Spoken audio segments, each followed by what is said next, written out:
Spoilers ahead. Watch out, and take care.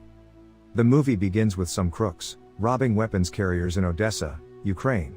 They also slaughter scientists and steal super sophisticated AI weapons. An agent named Nathan is summoned to the government office. When Nathan arrives, Knighton assigns him the duty of retrieving the AI weapon that had been taken 2 days before. Nathan initially refuses this mission. However, he consents to execute this job after Knighton warns, if the weapon falls into the wrong hands, it can be dangerous to the planet. Nathan offers a super spy to lead his forces on this mission, and his name is Orson. Knighton initially declines, because the charge is extremely high. He advises Nathan to engage John's services instead. However, Nathan states John is currently working for his opponent, Mike. Knighton finally consents, because there are no other options, and Nathan travels to Africa to meet Orson, who is still recovering. Nathan states his reasoning, but Orson flatly declines, because he is healing at the moment. After Nathan explains that the fee is quite high, and that the mission is tied to global security, he accepts, and they travel to Madrid, to begin the mission, where they find 2 people waiting for them, Sarah and Davis.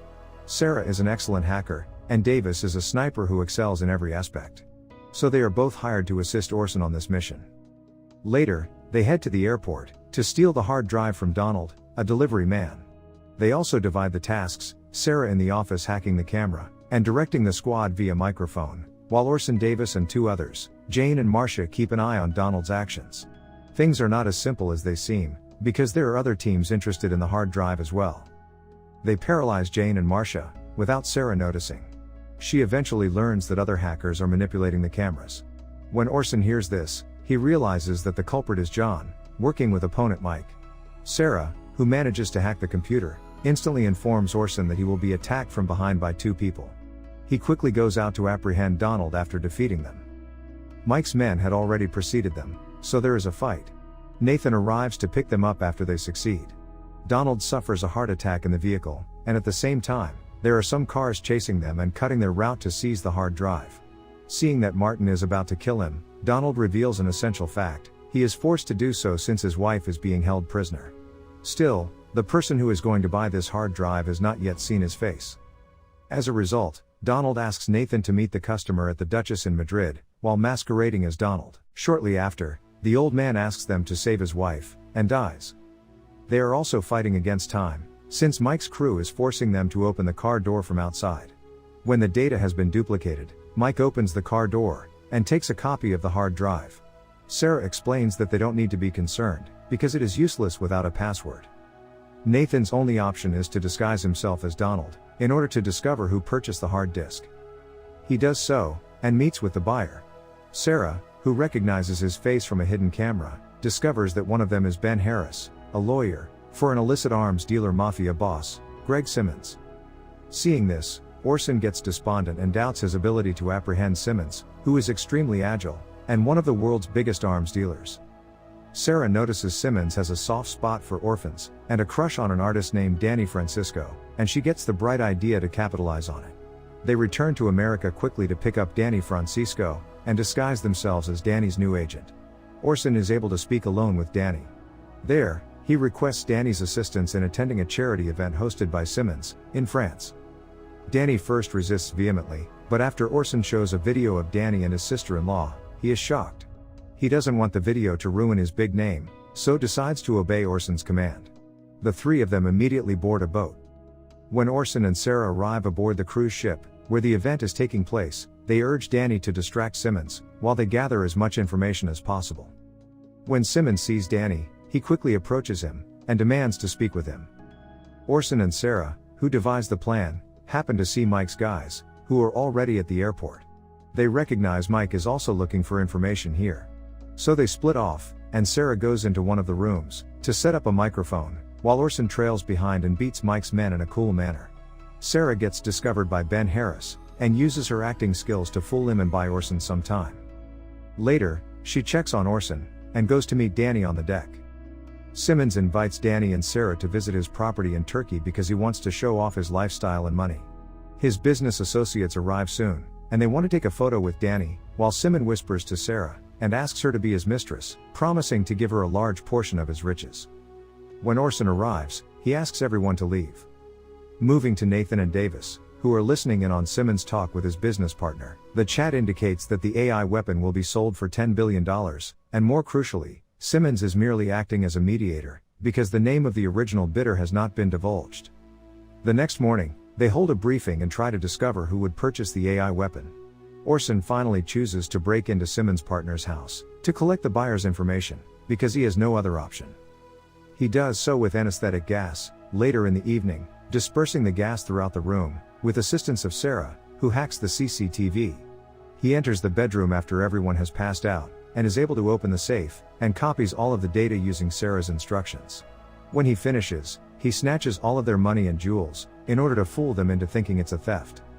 However, as he is about to leave the door, he is apprehended by two conscious guards, but promptly deceives them. They gather again in the morning, to go over the results of the study from the night. However, after searching it, they are unable to locate what Simmons intends to sell. They overhear Simmons and someone named Kasim shortly after. There, Kasim asks Simmons if their colleague Alexander has been robbed by an unknown person the night before. According to the inquiry, the perpetrator was alone, and effortlessly defeated two of Alex's personal bodyguards. Since his identity is unknown, Orson appears calm hearing this. Sarah, who is still hacking their data, discovers Kasim's present location and identity.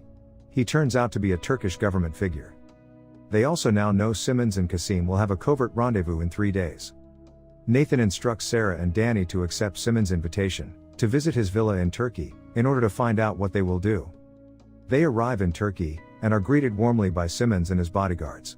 Simmons, not wanting to waste time, promptly displays his whole collection of old cars, and quickly gives Danny one of his cars, and they go for a drive.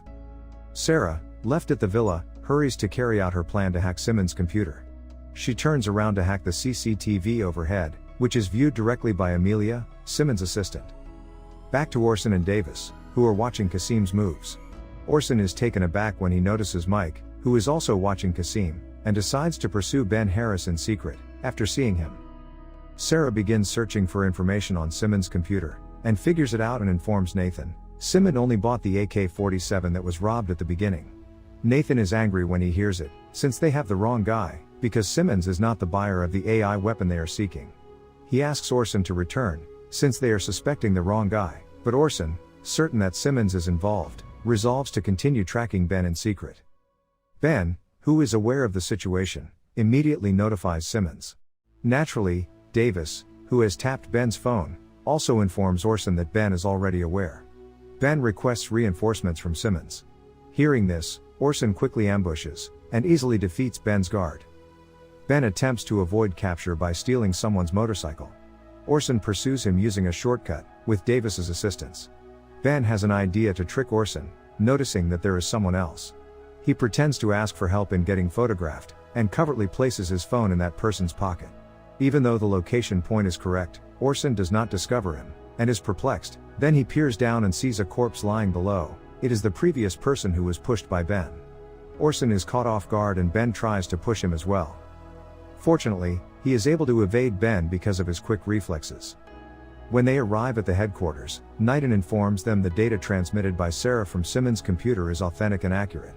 If they are going to perform a hard drive transaction to activate the AI weapon, it's no joke. The weapon has the capability of launching a nuclear assault. Considering that the individual who will buy the hard drive has never met Ben, and he is dead, Orson ultimately decides to disguise himself as Ben, and asks Sarah for aid in changing his voice to sound more like Ben when he calls Simmons later. Orson quickly meets the buyer of the hard drive once all of the plans are perfectly organized. Simmons, who has no idea Ben died, appears normal, and excuses for a moment to phone Ben to assist with the deal. Davis, who has followed them from behind, promptly dives down to snipe Orson. We discover the buyer's name is Sergey. The buyer, not wanting to waste time, opens the hard drive suitcase, and requests Orson enter the 15-digit passcode to unlock it, who obtains the code requesting help from Sarah. Simmons has been effectively duped. His guards understand at that point someone is listening in on their talk. They are able to enter Simmons' codes, and a $10 million deal is completed. However, one of Alex's men notices that Orson is the one who had looted Alex's house a few nights back. Davis takes the initiative to assault them first, and there is a violent shootout. Sarah, who has also cancelled the purchase, escapes there with Danny. Back to Orson, he is being pursued blindly by one of the helicopters. When the men corner him, it is revealed that they are Mike's guys. Mike and his men, who have managed to apprehend Sergey, murder them mercilessly, and take away the AI weapons. Mike directed his soldiers to execute Orson. However, before that, Davis follows them to protect Orson. Simmons, realizing Sarah is the hacker, instantly dispatches his security to track down Sarah and Danny. She brings down one of Simon's guards' cars. They can only sprint back to Orson and Davis, who are attempting to save Sarah via helicopter, because the rounds have run out. When Orson discovers Sarah's location in the tunnel, he instantly pursues her, and launches missiles at their adversary. Nathan determines that Mike is plotting something evil, after learning from the authorities that he does not work for any government. Hearing this, Orson comes up with the brilliant idea of utilizing all of the proof of Simmons' crime, and asking him to assist with it. The entire squad is skeptical at first, but Orson persuades them, and they return to Simmons' camp. Orson immediately proposes to Simmons to assist them in reclaiming the weapons, who first refuses, but after being persuaded by Danny, he consents to assist. Next, he reveals to Mike who he would sell AI weapons to. In the meantime, Davis and Sarah take action on the other side. Sarah disrupts the guards' communication using a drone, while Orson and Davis incapacitate them all. When they arrive at the room, they discover that Mike had sold the weapon to Trent and Arnold during the previous charity event. They are Simmons' business partners, and it is revealed that they bought it to undermine the world's currency, causing chaos and anarchy worldwide. While Simmons distracts them, Orson and Davis secretly kill all of Mike's men. When Orson is about to run away with the AI weapon, Mike tries to attack from behind. However, Orson manages to beat him easily. After that, Orson is picked up by Davis and Sarah. The next morning, they travel to Qatar to present Nathan with the AI weapon. Since the mission was successful, Nathan hands them another assignment, with considerably better compensation. But Orson declines, stating that they need to go on vacation to rejuvenate their heads. The end. Thank you for watching. Subscribe if you'd like to see more videos like this. Turn on the notifications, and leave a like to help the channel out.